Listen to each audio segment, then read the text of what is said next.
Hi hello నమస్తే welcome to my channel. By channel కొత్తగా చూస్తున్నట్టయితే ముందుగా సబ్స్క్రైబ్ చేసుకోండి. అలాగే నేను చెప్పే వీడియో నచ్చితే మాత్రం అందరికీ షేర్ చేయండి. అయితే ఈరోజు మన టాపిక్ వచ్చేసి మన ప్రభాస్ అన్న సినిమాలో డాంగ్ అదే మన జపనీస్ హీరో వర్క్ చేస్తున్నాడని చెప్పేసి చాలా వార్తలు అయితే వస్తున్నాయి భయ. అంతేకాదు అసలు ప్రభాస్ అన్న ఫ్యాన్స్ అయితే అసలు కామెంట్లలో విచ్చలవిడిగా చెలరేగిపోతున్నారు. అయితే ఇక్కడ నెగిటివ్ కామెంట్స్ గురించి అయితే మాట్లాడుకున్నాం భయ్య. నిజానికి మన ప్రభాస్ అన్నకు అంత దమ్ము ఉందా, ఆయనతో చేసి అంత దమ్ము ఉందా అని చెప్పేసి చాలా కామెంట్స్ అయితే వస్తున్నాయి భయ్య. నిజంగా నాకు చాలా బాధ వేసింది ఆ కామెంట్ చూసిన తర్వాత.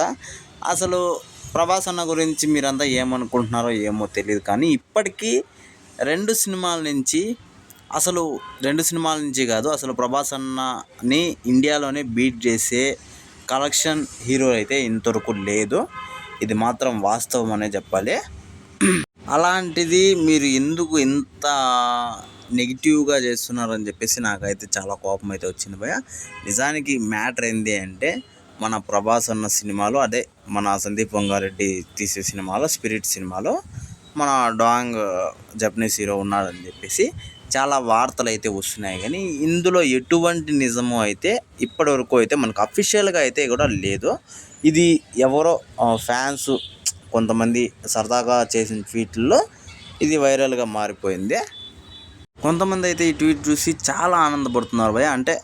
ఎందుకంటే ఒక డ్రాగను ఒక డైనోసార్ రెండు కలిపి పోటీ చేస్తే ఎలా ఉంటుందో అలా ఉండబోతారు వీళ్ళిద్దరు కాంబినేషను.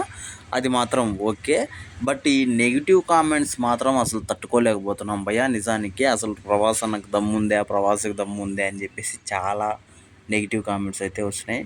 అంటే ఆయనతో చేసే అంత దమ్ముందా అని చెప్పేసి కూడా వస్తున్నాయి భయ. అందులో ఏముంది, నిజానికి చెప్పాలంటే ఇండియాలో మోస్ట్ వాంటెడ్ హీరో అని చెప్పొచ్చు ప్రభాస్ అన్న.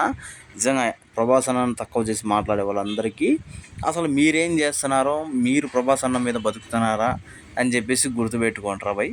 ఒకసారి నేను చెప్పేది, ఆయన మొన్ననే చూశారు కదా కల్కి సినిమాకి ఇప్పటికే 1000 కోట్లు దాటి ఇంకా క్రాస్ వస్తూనే ఉంది. అలాంటిది ప్రభాస్ అన్నని ఇంత తక్కువ చేసి మాట్లాడడానికి కారణం కొంతమంది ఏటర్సే. ఇది మాత్రం నేను ఒప్పుకుంటాను. వాళ్ళకి ఇంకా అదే పని కాబట్టి ఇంకా వాళ్ళ పని వాళ్ళు చేసుకొని, ఫ్యాన్స్ అయితే మీరు భయపడకండి ఇలాంటి వార్తలన్నీ చూసి. అయితే ఈ విషయం మీద మీరేమనుకుంటున్నారో కింద కామెంట్లో తెలియజేయండి భయ్. నేనైతే ప్రభాస్ అన్న తోపనే అంటాను. ఎందుకంటే ఆయన్ని మించే హీరో ఇప్పటివరకు లేడు. ఒకవేళ ఇంకా ముందు రావచ్చు, కాకపోతే ఆ రికార్డ్ అనేది అలా స్థిరస్థాయిగా ఉండిపోతుంది, అది మాత్రం పక్కా. కాబట్టి ఈ విషయం మీద మీరేమనుకుంటున్నారో కింద కామెంట్లో మాత్రం తెలియజేయండి. మర్చిపోకుండా తప్పకుండా దయచేసి. అలాగే మీరు కామెంట్ చేసేటప్పుడు ఫస్ట్ జై రెబల్ స్టార్ అని చెప్పేసి కూడా టైప్ చేయండి ప్లీజ్ దయచేసి.